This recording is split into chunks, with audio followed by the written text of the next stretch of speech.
ஞானானந்தமயம் தேவம் நிர்மலஸ்படிகாகிருதியும் ஆதாரம் சர்வ வித்யானாம் ஹயக்ரீவம் பாஸ்மகே. நமஸ்காரம். நேயர்கள் அனைவருக்கும் அஸ்ட்ரோ கேஎஸ் ஐயங்காரின் பணிவான நமஸ்காரங்கள். புது வசந்தம் டிவி நேயர்களுக்கு அஸ்ட்ரோ கேஎஸ் ஐயங்காரின் பணிவான நமஸ்காரங்கள். மாத பலன், தை மாதம் சோபகிருத வருஷத்தின் பலன்களை இப்போ பார்க்கலாம். 15/1/2024 12/2/2024 வரை உண்டான நாட்களுக்கு தை மாதம் வருது சோபகிருத்த வருஷத்தில். முதல்ல இந்த தை மாதத்தின் கோல்சாரம் என்ன அப்படின்றத பார்ப்போம். அதற்கு பிறகு இந்த தை மாதத்தில் வரக்கூடிய விசேஷ நாட்கள் என்னென்ன அப்படின்றத பார்க்கலாம். அதற்கு பிறகு ஒரு ராசிக்கான பலன்கள் என்ன, பரிகாரங்கள் என்ன, அது தவிர சந்திராஷ்டம நாட்கள் என்ன அப்படின்றத பார்ப்போம். முதல்ல இந்த மாதம், தை மாதம் அப்படின்றது உத்தராயண புண்ணிய காலம், உத்தராயணத்தின் முதல் மாதம் அப்படின்னு சொல்லக்கூடியது. ஏன்னா மார்கழி மாதம் தட்சிணாயனத்தின் கடைசி மாதம். இது உத்தராயணம்னா சூரியன் வடக்கு பக்கம் போக ஆரம்பிக்கிறார். அதனால் உத்தராயணம் ஆரம்பிக்கிறது. தேவர்களுக்கு பொழுது, அதாவது பகல் பொழுதாக கருதப்படுகிறது. அதனால் தை மாதம் அப்படின்னு பார்க்கும்பொழுது காலபுருஷ தத்துவத்தின் முதல் ராசியான மேஷத்தில் குரு பகவானும், கேது பகவான் கன்னியிலையும், சுக்கிர பகவான் விருச்சிகத்திலையும், தனுசுல செவ்வாயும் புதனும், சூரியன் மகரத்தில், அதாவது மாதங்கள் பிறக்கும் பொழுது சௌரமானம்னு சொல்லக்கூடியது சூரியன் ஒரு ராசியிலிருந்து அடுத்த ராசிக்கு போகிறத வச்சு தான் சொல்கிறோம். அதனால் மகர மாதம் அப்படின்றதுனால தை மாதம். இந்த மாதம் மகரத்திற்கு தனுசுலேருந்து வரார். 15ஆம் தேதி அன்றைக்கி வந்துடுறார். கும்பத்தில் சனி பகவானும், மீனத்தில் ராகு பகவானும் இருக்கா. இது இந்த மாதத்தினுடைய ஆரம்பத்தின் கோல்சாரம். இந்த மாதத்தில் பார்த்தேனால் செவ்வாய் பகவான், அதாவது மாத கிரகங்கள்னு சொல்லக்கூடிய சுக்கிரன், புதன், செவ்வாய், இந்த 3 கிரகங்களும் மாறுறான். சுக்கிர பகவான் 19/1/2024 அன்றைக்கி விருச்சிகத்திலிருந்து தனுசுக்கு போகிறார்.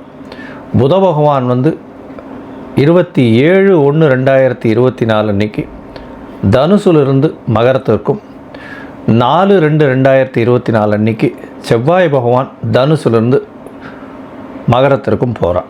இது இந்த பெயர்ச்சிகள் நடக்கிறது.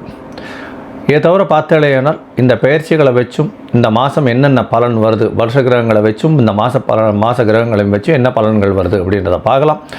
இந்த மாதத்தில் வரக்கூடிய சுப நாட்கள் அப்படின்னா 15ஆம் தேதி அன்றைக்கே தைப்பொங்கல்.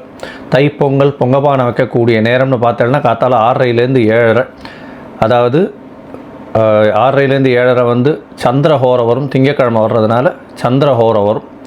அது சுபமாக இருக்கும். ஏன்னா பஞ்சமி திதியும் வந்துடுறது. காத்தால் ஒரு 7-8 நாழிகைக்கு தான் சதுர்த்தி திதியாக இருக்குது. சதுர்த்தியாக இருந்தாலும் நல்லதே, கவலைப்பட தேவையில்லை. இந்த இதில் சதய நட்சத்திரம் வருது. அதை தவிர மத்தியானமாக இது பண்ணணும் அப்படின்னா 11:30லேருந்து 12:30 சுக்கிரனுடைய ஹோரம் இருக்குது. கார்த்தால் 9:00லேருந்து 9:30 குருவினுடைய ஹோரம் இருக்குது. இந்த 3 ஹோரைகளையும் பயன்படுத்தி பண்ணுறது ரொம்பவும், பொங்கப்பானை வைக்கிறது ரொம்பவும் விசேஷம். சரி, 16ஆம் தேதி பார்த்தேனால் மாட்டுப்பொங்கல், காணும் பொங்கல் சொல்லுவாள். அதை தவிர 17ஆம் தேதி உழவர் தினம். அதற்கு பிறகு பார்த்தேனால் 25ஆம் தேதி அன்றைக்கி தைப்பூச திருநாள், அதாவது முருகனுக்கு ரொம்பவும் விசேஷம். 25ஆம் தேதி. 26ஆம் தேதி பார்த்தேனால் வாஸ்து நாள். வாஸ்து நாள் அப்படின்றது வாஸ்து புருஷன் கண் விழிக்கும் நாள் அப்படின்னு சொல்லக்கூடியது. இந்த நாளில் பார்த்தேனால் எந்த கிரக பிரவேசமோ, புதுசாக வீடு மனை கோல் போடுறதோ, அதை தவிர வீட்டுக்கு அட்வான்ஸ் கொடுக்கறது, இந்த மாதிரியான விஷயங்கள் பண்ணால் அது எந்த நேரத்தில் பண்ணலான்னா கார்த்தால் 9:52லிருந்து ஒரு 1.5 மணி நேரம் அப்படின்னு சொல்லக்கூடியது 11:30-32 நிமிஷம், அதாவது 10 மணிலேருந்து 11:30 மணி வரலும் வச்சுக்கோங்களேன். இதில் ஒரு இதுவும் 18 நிமிஷமாக 5ஆக பிரிக்கிறோம். அதில் முதல்ல தூங்கி எழுந்து முகம் கழுவி அதை குளிய இது பண்ணுறார். அதுக்கப்புறம் குளிக்கிறார். அதற்கு பிறகு பூஜை செய்யும் நேரம், அதற்கு பிறகு போஜனம் செய்யும் நேரம், தாம்பூலம் தரிக்கும் நேரம். இந்த கடைசி 18 நிமிஷம், அதாவது 36 நிமிடங்கள் இருக்குது இல்லையா, அதாவது 11:30 மணிக்கு முன்னாடி ஒரு 36 நிமிஷம், அதாவது 11:22க்கு முடியும். 11:22க்கு முன்னாடி ஒரு 36 நிமிஷம் 10:45லேருந்து வச்சுக்கோங்களேன். இந்த காலகட்டம் பெரிய ஏற்றமான காலகட்டம். ஏன்னா இந்த காலகட்டத்தில் அவர் போஜனம் செய்கிறதும் அதற்கு பிறகு வந்து தாம்பூலம் தரிக்கக்கூடிய நேரமாக இருக்கிறதுனால இந்த நேரத்தில் அந்த இது அடிக்கால் போடுறது, அதை தவிர வந்து வாசக்கால் ஊன்றது, புதுசாக வீடு மனை கட்டுறதுக்கு ஆரம்பிக்கிறது, இது எல்லாம் வந்து பெரிய ஏற்றத்தையும் மாற்றத்தையும் கொடுக்கும். இந்த வாஸ்து நாளில் எந்த வித தோஷமும் கிடையாது. ராகுகாலம், யமகண்டம், குளிகம், நட்சத்திர பேதம் எதுவுமே கிடையாது. அந்த வாஸ்து புருஷன் கண்விழிக்கும் நாளில் வந்து இது எல்லாத்தையும் எடுத்து பண்ணுறது நல்லது. எல்லா ரியல் எஸ்டேட்காராலும் இந்த இடத்துல டயத்தில் பண்ணுவாள். அது தவிர 30ஆம் தேதி அன்றைக்கி பார்த்தேன்னா இந்த இதில் திருவையாறில் வந்து தியாக பிரம்ம உற்சவம் நடக்க ஆரம்பிக்கிறது. 31ஆம் தேதி வந்து தை ஹஸ்தம், கூரத்தாழ்வான் திருநட்சத்திரம் அன்றைக்கி தை ஹஸ்தம் பெரிய ஏற்றம். அன்னியிலேருந்து தான் வந்து எல்லா ராத்திரியும் வந்து நான் பிரபந்தங்கள் சொல்ல ஆரம்பிப்பா திருப்பியும். அதாவது கார்த்திகையிலேருந்து தை ஹஸ்தம் வரலும் வந்து சொல்கிறது கிடையாது, கோவிலில் மட்டும்தான் சொல்கிறது. இந்த தை ஹஸ்தத்துலேருந்து வந்து ஆரம்பிச்சிருவா, ஆற்றுல வந்து பிரபந்தங்கள் சேவிக்கிறதுக்கு ஆரம்பிப்பா. 9/2/2024 அன்றைக்கி தை அமாவாசை.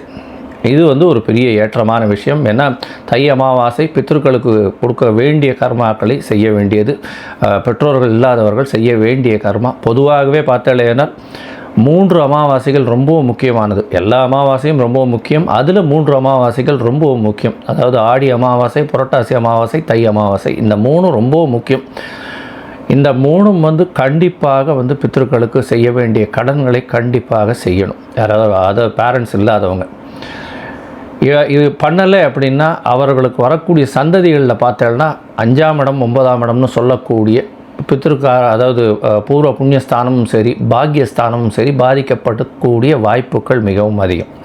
அதன் மூலியமாக வீட்டில் வந்து சில பிரச்சனைகள் தேவையில்லாமல் வந்து திருமணம் ஆகாமல் இருக்கிறது, இந்த மாதிரியான பிரச்சனைகள்லாம் கொஞ்சம் திருமணம் ஆகாமல் இருக்கிறது, எர்லியாக வந்து டெத்து வர்றது, தேவையற்ற நிகழ்ச்சிகள்லாம் வந்து அசுபங்கள் கொஞ்சம் அதிகமாக நடக்கக்கூடிய வாய்ப்புகள் நிச்சயம் உண்டு. அதனால் அதை தவிர்க்கிறதுக்கு இதை பண்ணுறது ரொம்பவும் நல்லது. சரி, இந்த மாதத்தில் பார்த்தலைன்னா தை மாதத்தில் எல்லாம் ஒரு ராசியாக எப்படி இருக்குது அப்படின்றத பார்க்கலாம். அதற்கு முன்னாடி என்னுடைய மொபைல் நம்பர் கீழே ஸ்க்ராலிங்கில் போயிட்டுருக்கு. உங்களுக்கு அஸ்ட்ராலாஜிக்கல் கன்சல்ட் தேவைப்பட்டதுன்னா எனக்கு ஃபோன் பண்ணுங்க. நான் உங்களுக்கு உங்களுடைய date, time, place of birth அது எல்லாத்தையும் பார்த்துட்டு ஒரு சந்தி இருக்கா, அதாவது ஒரு ராசிக்கும் அடுத்த ராசிக்கும் நடுவில் இருக்கா, இல்லை ஒரு நட்சத்திரத்திலே எந்த பாதத்தில் இருக்குது, பாத சந்தியா, நட்சத்திர சந்தியா, இல்லைன்னா லக்ன சந்தியா, இது எல்லாத்தையும் பார்த்துட்டு இன்றைய கோல்சார பிரகாரம் எப்படி இருக்குன்றதை பார்த்துட்டு அதற்கு பிறகு உங்களுடைய தசா புக்தி எந்த அளவுக்கு பெட்டராக இருக்குது, அதற்குண்டான எளிய பரிகாரங்கள் என்னென்ன செய்யலாம் அப்படின்றத வந்து சொல்கிறேன். நான் இதற்குண்டான கட்டணம் என்னன்றதையும் நான் சொல்லிவிடுறேன். சரியா? இப்போது ஒரு ராசியாக இந்த தை மாதம், அதாவது 15/1/2024 முதல் 12/2/2024 வரை இருக்கக்கூடிய நாட்களுக்கு என்னென்ன பலன்கள் அப்படின்னு மேஷம் முதல் மீனம் வரை பார்க்கலாம். தனுசு, மூலம், பூராடம், உத்திராடம் இந்த 3 நட்சத்திரம் 9 பாதங்களை கொண்ட ராசி. ராசியின் அதிபதி அப்படின்னு சொல்லக்கூடியவர் வந்து குரு பகவான். ராசிக்கு 5ஆம் இடத்துல இருக்கிறது பெரிய விசேஷம். உங்களுடைய ராசிக்கு பார்த்தாலேயானால் 9ஆம் அதிபதி 2ஆம் இடத்துலையும், ராசிநாதன் 5ஆம் இடத்துலையும், 5ஆம் அதிபதி உங்களுடைய ராசியிலையும் பரிவர்த்தனை யோகம் இருக்கிறது ரொம்பவும் பெரிய விசேஷத்தில் இருக்குது. 1, 5 ரொம்ப, அதாவது பரிவர்த்தனை யோகம் மாதிரி இருக்கிறது வந்து பெரிய ஏற்றத்தை கொடுக்கும். உடல் நலத்தில் நல்ல ஒரு ஏற்றம், நினைத்த காரியங்கள் அனைத்தும் வெற்றியாகக்கூடிய வாய்ப்புகள் உண்டு. பேச்சில் சற்று கவனமாக இருக்கணும். ஏன்னா சூரிய பகவான் கொஞ்சம் கடும் பேச்சுக்கள் பேசக்கூடிய வாய்ப்புகள் நிச்சயமாக உண்டு. பணவரவிற்கு பஞ்சம் இருக்காது. உங்களுடைய ராசிக்கு 9ஆம் இடத்தையும் வந்து குரு பார்த்துடுறதுனால நல்ல ஒரு ஏற்றம் கிடைக்கக்கூடிய காலகட்டம். திடீர் லக்கு வரக்கூடிய, ஃபேவர் வரக்கூடிய மாதமாக இந்த மாதம் அமைய போகிறது. அதாவது உங்களுக்கு எதை தொட்டாலும் வெற்றி நிச்சயமாக இருக்கக்கூடிய காலகட்டமாக இருக்கும். வெளியூர் வெளிநாடு பார்த்து கொண்டிருப்பவர்கள், அதாவது போஸ்ட் கிராஜுவேஷனுக்கு பார்த்து கொண்டிருப்பவர்களுக்கு நல்ல ஒரு ஏற்றமான காலமாக இந்த மாதம் அமைய போகிறது. உங்களுடைய ராசிக்கு பார்த்தலையானால் ராசியிலேயே செவ்வாயும் ராசியிலேயே புத பகவானும் இருக்கா இந்த மாதத்தில். உங்களுடைய ராசிக்கு 10ஆம் அதிபதினு சொல்கிறவரும் இருக்கார், 7ஆம் அதிபதியும் சொல்கிறவர் இருக்கார். 5, 7 சம்மந்தப்பட்டு குருவினால் பார்க்கப்படுறது. அதாவது கல்யாணத்துக்கு பார்த்துட்டு இருக்கவா, அதுவும் வந்து காதல் திருமணத்துக்கு பார்த்துட்டு இருக்கவா, பெற்றோர்களுடைய சம்மதத்தோட காதல் திருமணம் நடக்கக்கூடிய வாய்ப்புகள் நிச்சயமாக இருக்குது. ஏன்னா 5, 7 சம்பந்தம் குருவினுடைய பார்வை இருக்கிறதுனால நல்ல ஒரு ஏற்றம் கிடைக்கக்கூடும். சுக்கிரனும் வந்து 19ஆம் தேதியிலேருந்து வந்துடுறார். 19/1 பார்த்தோம்னா சுக்கிரனும் வந்து உங்களுடைய ராசியிலேயே வந்து உட்காரதுனால அதாவது களத்திர காரகன்னு சொல்லக்கூடிய சுக்கிரனும் களத்திர ஸ்தானாதிபதியும் சேர்ந்திருக்கார். அதை தவிர குருவின் பார்வையும் இருக்குது. அதனால் திருமணத்திற்கு 120% வாய்ப்புகள் நிச்சயமாக உண்டு. 100க்கு 120% வாய்ப்புகள் நிச்சயமாக உண்டு.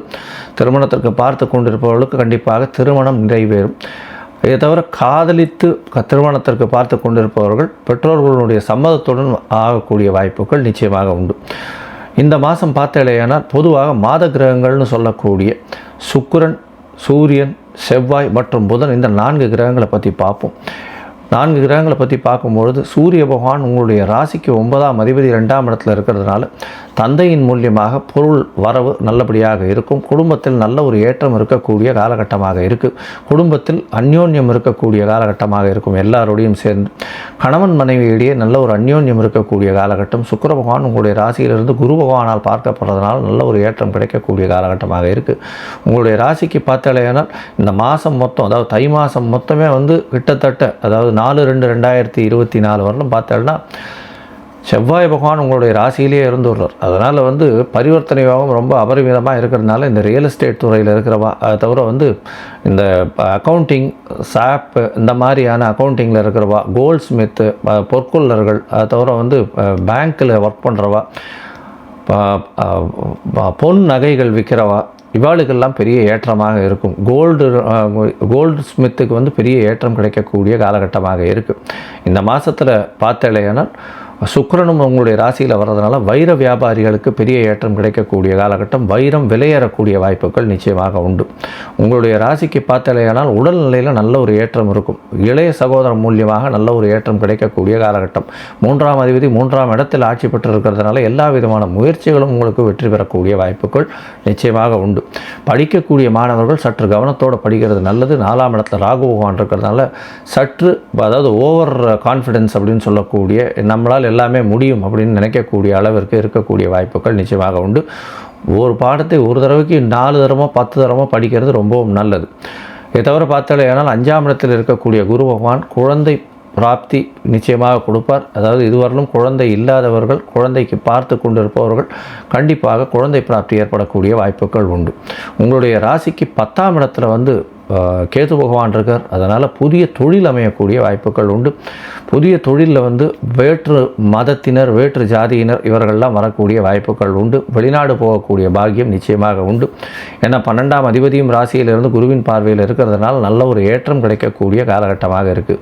உங்களுக்கு புதிய பதவி, புகழ், அந்தஸ்து, கௌரவம்லாம் வரக்கூடிய காலமாக இந்த தை மாதம் இருக்குது. மொத்தத்தில் இந்த தை மாதம் பார்த்தோம்னா பெரிய ஏற்றமான மாதமாக, பெரிய பொன்னான மாதமாக அமையப்போகுது. இருந்தாலும் உங்களுடைய முயற்சி எல்லாம் வெற்றி அடையக்கூடிய காலகட்டம். சில நாட்கள் இந்த முயற்சியை தள்ளி போகிறது ரொம்பவும் நல்லது அப்படின்றத சொல்கிறோம்.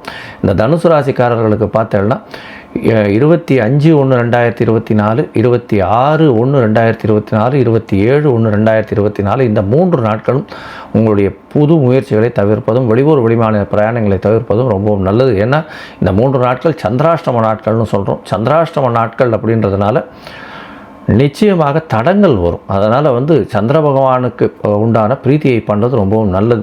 ஒருவேளை இந்த சந்திராஷ்டம காலங்களில் நீங்கள் வெளிநாடு போகணும், வெளியூர் போகணும், இல்லை ஒரு அக்ரிமெண்ட் சைன் பண்ணணும், இந்த மாதிரியான விஷயங்கள் இருந்ததே. ஆனால் சந்திர பகவானுக்கு உண்டான எளிய பரிகாரம்னு அப்படின்னு சொல்லக்கூடிய அருகில் இருக்கக்கூடிய இதில் ஒரு நீர்நிலைகள்லேருந்து ஒரு 100 குடம் தண்ணி கொண்டு போய் கொடுத்துட்டு வாங்க. இல்லைன்னா மோட்டர் பம்ப் வச்சு தண்ணி இந்த இதுக்கு, அதாவது கோவிலுக்கு தண்ணி பாய்ச்சறது, இந்த மாதிரியான விஷயங்கள் பண்ணுங்க. நல்ல ஒரு மாற்றங்கள் உங்களுக்கு நிச்சயமாக வரும். சந்திராஷ்டமத்தின் தாக்கம் குறையும். இதை தவிர பார்த்தேனால் இந்த மாதமே மொத்தமே நல்ல ஒரு ஏற்றமான மாதமாக உங்களுக்கு அமையப்போகுது. ஏன்னா இவ்வளவு நாளாக சனி பகவான் 2ஆம் இடத்துல இருந்து உங்களுக்கு 7.5 சனி இருந்தது. இப்போ மார்கழி மாதம் 4ஆம் தேதிக்கு அப்புறம் 7.5 சனி முடிஞ்சு போச்சு. அதனால் பெரிய ஏற்றம் கிடைக்கக்கூடிய காலகட்டம். அதனால் நீங்கள் அருகில் இருக்கக்கூடிய ஆஞ்சநேய பெருமான், அதுவும் நாமக்கல் ஆஞ்சநேயரை போய் வழிபட்டுட்டு வாங்கும். நல்ல ஒரு ஏற்றமும் மாற்றமும் உங்களுடைய வாழ்வில் நிச்சயமாக கிடைக்கும். இந்த மாதம், தை மாதம் உங்களுக்கு ஒரு பெரிய ஏற்றமான மாதமாக, பொன்னான மாதமாக அமையப்போகிறது அப்படின்றத சொல்கிறேன்.